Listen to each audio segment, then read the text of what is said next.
Hi, folks. I'd like to introduce Nancy Vickroy. She is a physician assistant from Akron, Ohio.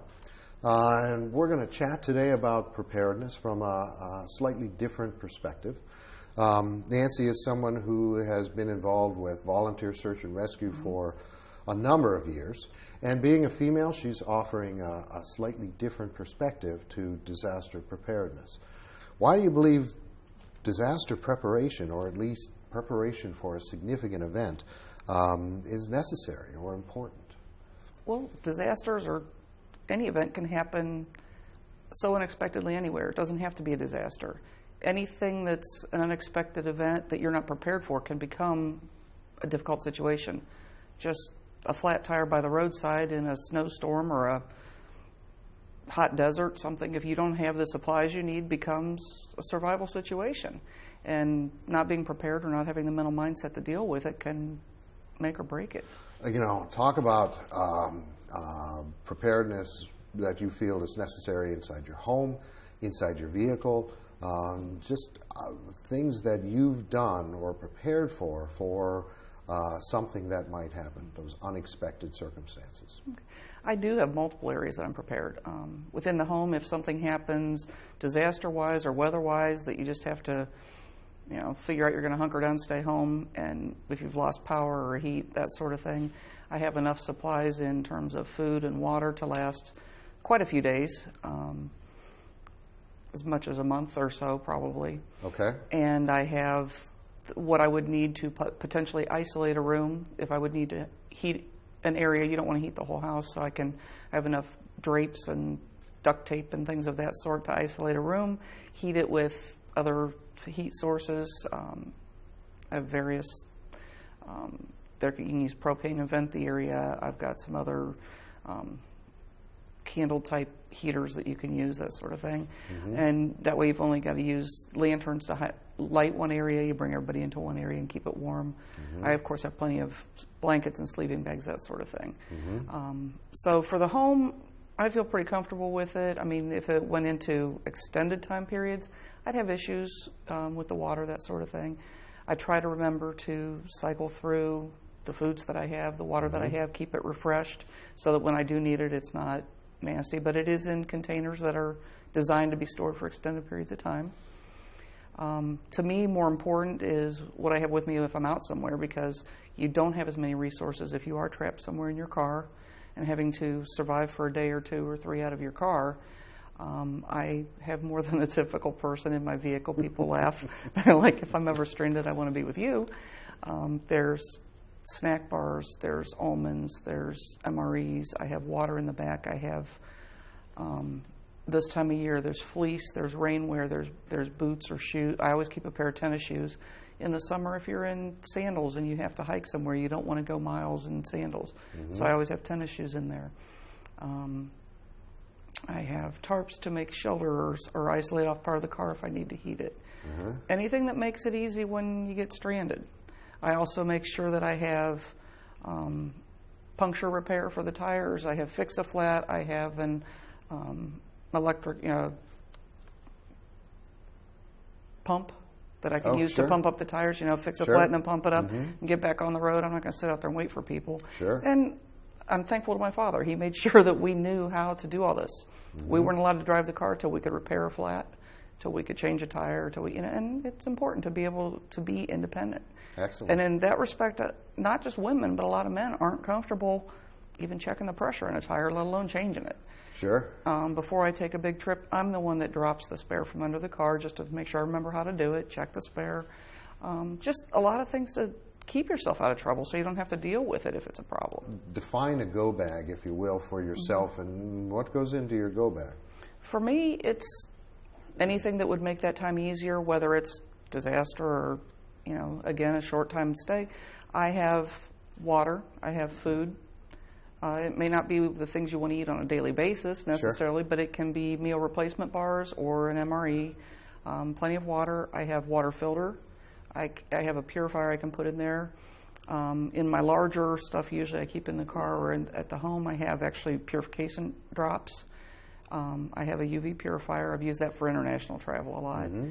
But in the go bag, the matches, the lighters, fire starter, lint, that type of thing. I have a change of clothing, several pair of socks and underclothes. That's key. I have shelter. I have emergency blankets.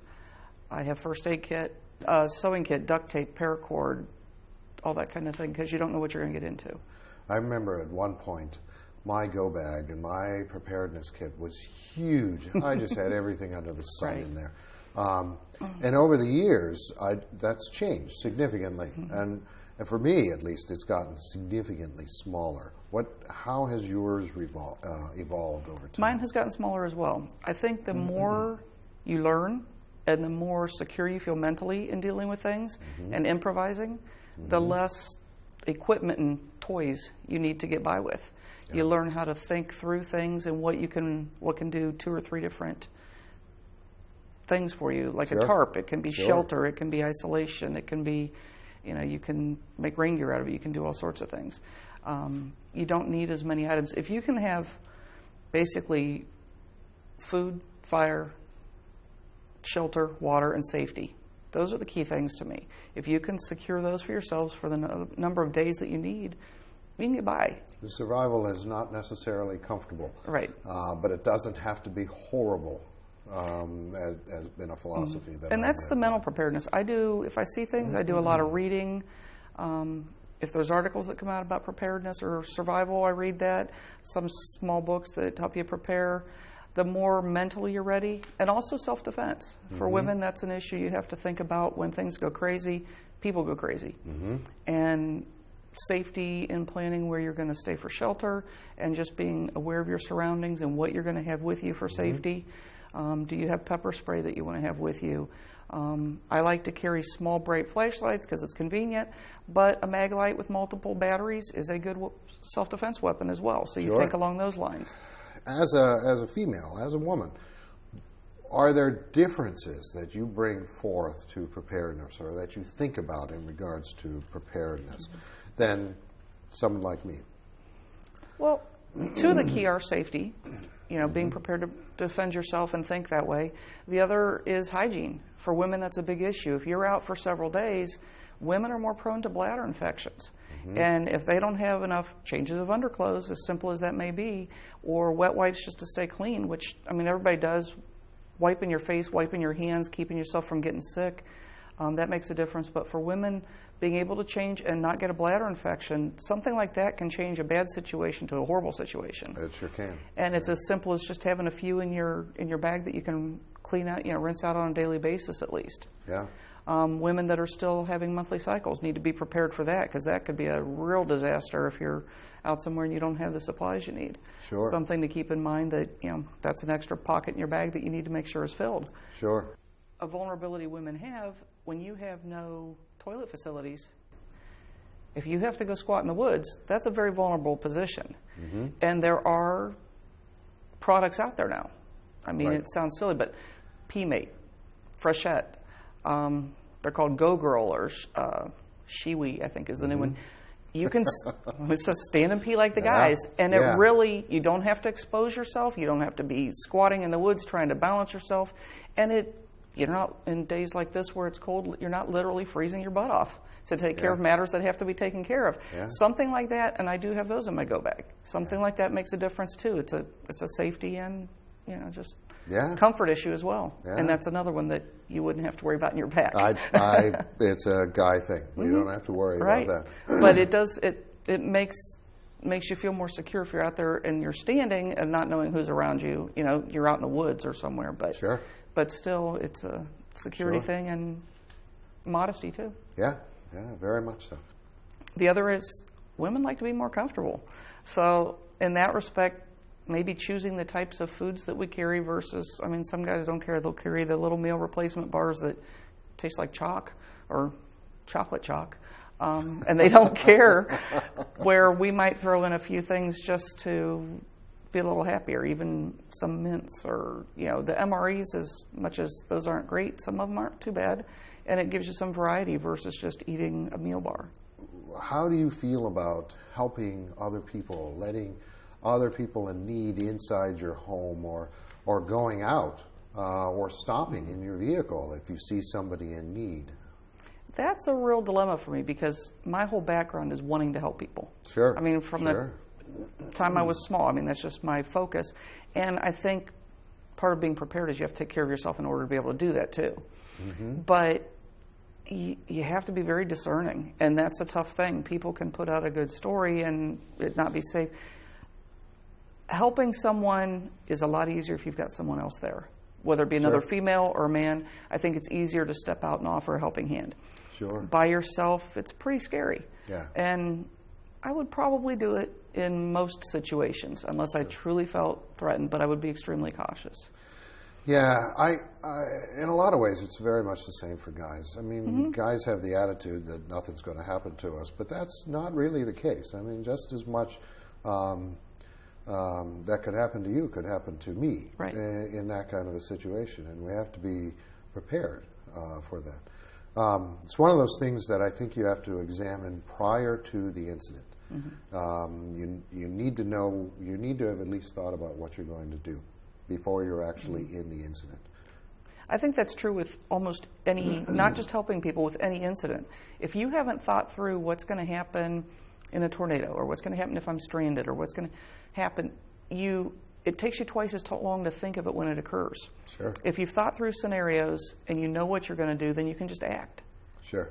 And people that haven't thought through things, a lot of people that aren't preparation-minded panic, and that's where you get into trouble. Sure. So, yeah, if you think through, it's a lot easier to do things. And it's that way in self-defense for anyone, men or women.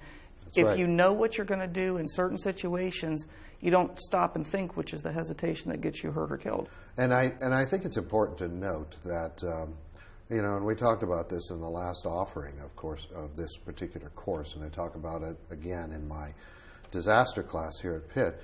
But there's been a lot of publicity about horrible things that have happened and people have been attacked and shootings and whatever else in a disaster. But that's not as common, maybe, as the media puts it out. And it depends on where you are. Right. I think that generally people help each other during a disaster rather than potentially harm each other.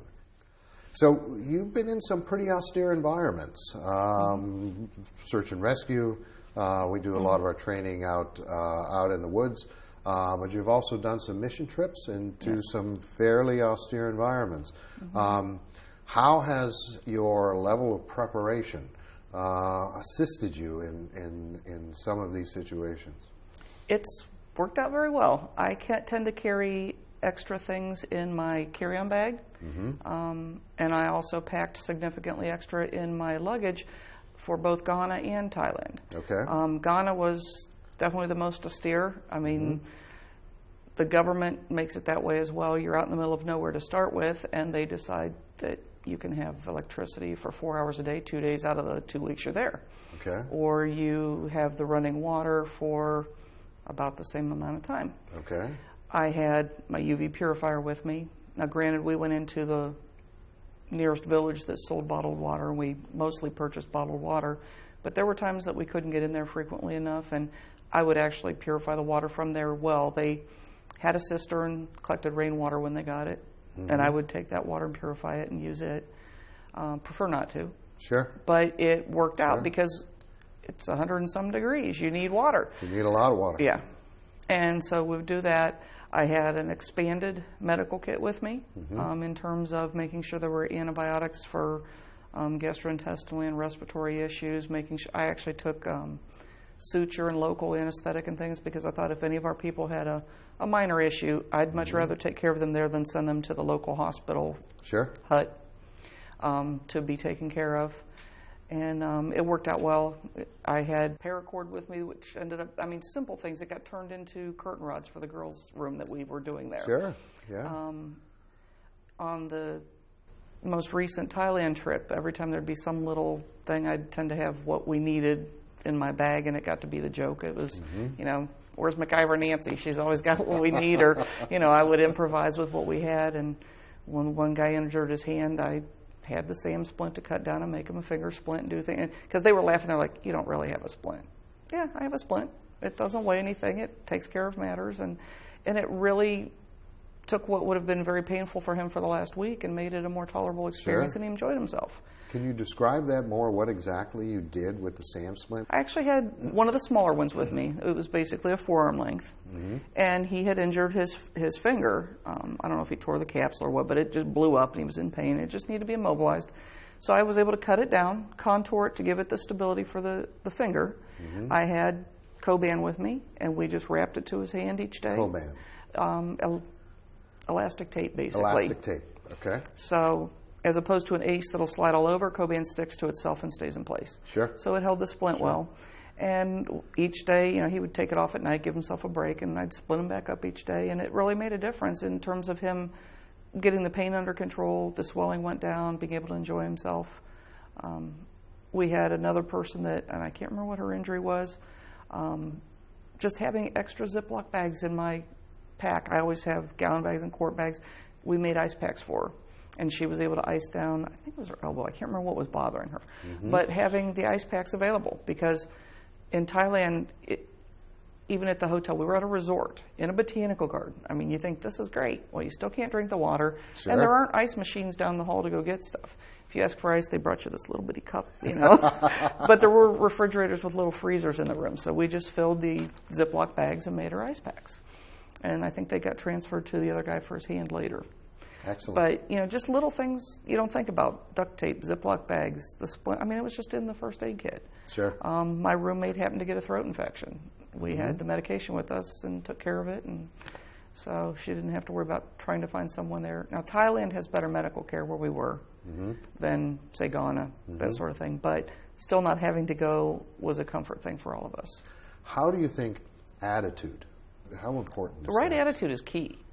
Because if you know that you're just doing the things to get along, and if you have the knowledge to give you a comfortable attitude, like, okay, this isn't going to be my normal everyday life, but I'm going to be comfortable, I'm going to survive, I'm going to have food, you can do anything. You get that feeling.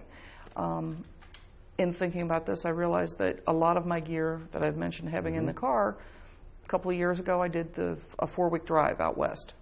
Basically lived out of my car and what fit in the little carrier on the back. We did tent travel. We cooked on a little propane stove. We had a tiny little cooler, and we're camped in among all these RVs and everything else, and here's this little tent.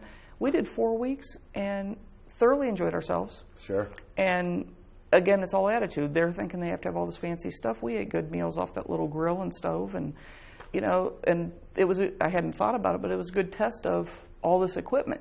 Sure. If I can live for 4 weeks traveling like I want to, now granted, we could go replenish food and things, Sure. but all the equipment was there, the shelter was there, the water, we had everything we needed, and we were happy. Living in an austere environment, again, whether you choose to by traveling or going on a mission trip or being stuck in a disaster, being as happy as you can be, realizing this isn't normal, realizing I don't have the full control that I have under normal circumstances in a normal day in my house, I can still be happy. I can still look at the good stuff that's going on and appreciate that. So being comfortable, being not as comfortable as you're used to is a big thing too. Yeah. Because if you expect just to have no stressors, that's not there. But if you just expect the stressors, then they're really not. That's right. You just deal with it as it comes, and I guess I don't really think about it so much anymore. My mind is set to where, if this happens, I'll do this particular thing. And when you're already prepared, it's not an issue. Right. If you know that things are going to happen that are out of the ordinary, and you just deal with them. And that really adds a level of comfort. And it's part of why my go bag, or the pack that I carry when we do our search and rescue training, is so much smaller than the new guys with their huge packs and all of their bags. We all started out there. We all did. We all started out with huge stuff and pouches hanging off of us all over the place, and Lord above, I can't imagine what I put in all of that. And now it's stuff. The comfort of that little bag, because it's not beating you to death while you're walking. And that's right. And maybe that's why I think that even with my neck and knee issues and things like that, that if I need to throw my bag on and go, I can, because it's not the huge bag that you're still going to so be able difficult. to survive. Yeah. And I make sure my hiking stick is with it. That makes a difference too. It does. A hiking stick helps a lot. As we develop pain in our knees and back, a hiking stick makes a huge difference. Yes. Again, something else that we at least mentioned, somewhat alluded to. In this course, I talk a lot about levels of awareness to go with that whole attitude that we take to this. And a lot of people don't talk about awareness. It's something that we take for granted. I allude to the fact that we're a very visual people, and we tend to use our eyes over all of our other senses. And I think that increasing our levels of awareness to those other senses, to what's going on around us, is vitally important, not only for safety, but also for just purely enjoyment. I tell the story of a survival training during our search and rescue training, and being out all night long and sleeping without a sleeping bag, just a space blanket, which is not comfortable, on a grass mat, which is not much insulation, and sitting on a cold rock trying to warm myself by the fire, and happening to glance up into the sky, and gosh, it was, looking at the stars through those trees was absolutely beautiful. And, being there and experiencing, yes, it was cold, yes, it was uncomfortable, but being aware of more that was going on around me was just phenomenal. It was absolutely beautiful. Not only seeing, but feeling that, and it was just great. Tell me about what awareness, and I know you've done training. I've done training with you as far as awareness. Tell me what that means to you and how that experience has improved your life or made it safer even. Well, I agree. Just appreciating what this world has to offer.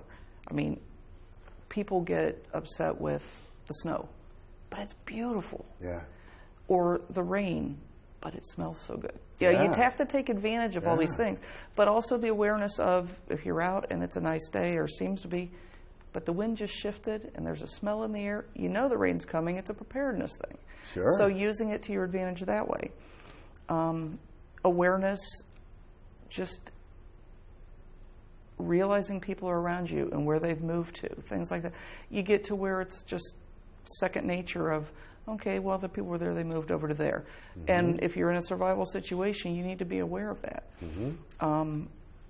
A lot of it is weather things to me, just being aware of the changes in the sky and the smells in the air, smells in general. Is there a fire somewhere you need to be aware of? Sure. At home, it may not be a survival situation, but there's been times I'm like, something smells electrically hot. We need to find that, because you could have a problem.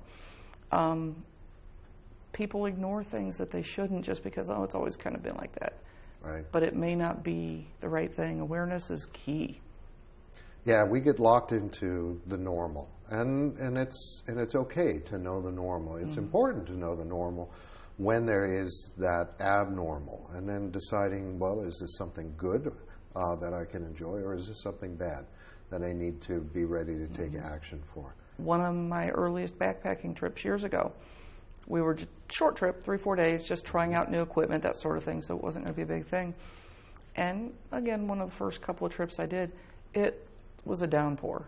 We were soaked to the skin despite everything we had on. Our packs were soaked and we're sliding down the hill. And I was hiking with my cousin at the time. She looked at me, she goes, "Am I crazy?" I said, "What, you're having a good time too?" We were both having fun because we accepted the situation we were in. We knew that another mile or so ahead there was a shelter. We could dry off and that sort of thing. And most people would be like, "This is absolutely miserable." It was so wet I had to take my glasses off to see because they were just... But accepting the situation you were in lets you adapt to the situation you're in. And we had a great time. Excellent. I think that's what it's all about. I've talked about this in regards to my DMAT teams, and we go out and we're in very austere environments oftentimes, and we're dealing with very tragic stuff. But when it's us together, we take care of each other. And at times I almost feel guilty because I have such a good time there's that camaraderie and we're taking care of each other, and it's such a great thing. It's a wonderful experience. It's a wonderful experience. A good team is a great experience, It's a great regardless experience of the across the situation board. you're in. Yeah. When you thoroughly trust the people you're with, it makes it so much easier to do the things you need to do. Yeah. One thing that I oftentimes say to people is that the whole concept of personal preparedness and a personal preparedness plan is an evolving creature. It changes as your life changes. It changes as your experience changes. It changes as you know more and feel more comfortable. And you become more comfortable. You become less dependent on gadgets and more easy to just survive and be happy. Yeah, one of the biggest things I've learned, I think, that was key in the search and rescue was, I still remember my first year, we will expand your comfort zone. And you're thinking, oh no, where are we going with this?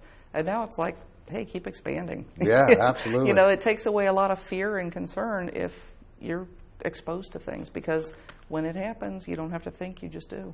Yeah, and it's not just environment. It's not just being in the cold or being in the heat. It's being exposed to new things, being exposed to new skills and experiences, and it's fascinating, it's a growth process that is just exciting.